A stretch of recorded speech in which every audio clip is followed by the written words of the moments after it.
भारताच्या हल्ल्यांमुळे पाकच्या हवाई तळांचं मोठं नुकसान झालंय। एका खासगी उपग्रह कंपनीने टिपलेले नवे फोटो समोर आलेत। तळांवरील स्थिती हल्ल्यापूर्वी आणि हल्ल्यानंतर दाखवण्यात आलेली आहे। तर ही हल्ल्यापूर्वीची दृश्य आणि हल्ल्यानंतरची दृश्य सुखूर एअरबेसवरची आपण पाहतोय।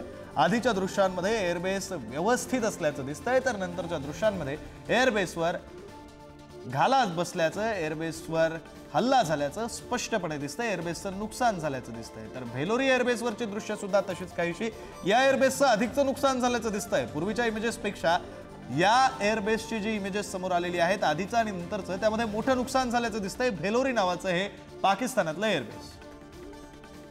तर PAF शहाबाज हे एअरबेस, याचं सुद्धा इमारतीचं मोठं नुकसान झालेलं आहे। आधी दिसणारी इमारत आणि नंतर दिसणारी इमारत यातील 25% इमारतीचा 25% भाग हा उद्ध्वस्त झाल्याचं या नंतरच्या दृश्यांमधून दिसतंय। या संदर्भात बोलूया, आपले प्रतिनिधी आवेश तांदळे आपल्या सोबत आहेत। अधिकचा तपशील त्यांच्याकडून घेऊ। आवेश, आपल्याला माहित असेल पाकिस्तानच्या DGMने भारताच्या DGMला फोन करून विनंती केली होती की युद्ध थांबवा, तुम्ही हल्ले थांबवा, आणि त्यानंतर भारताने दया दाखवत युद्ध थांबवलं होतं।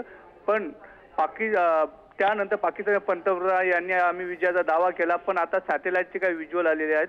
आपण बघू शकतो की भारताच्या हवाई हल्ल्यामुळे पाकिस्तानचं लष्करी तळ किती भयानक नुकसान झालेलं आहे।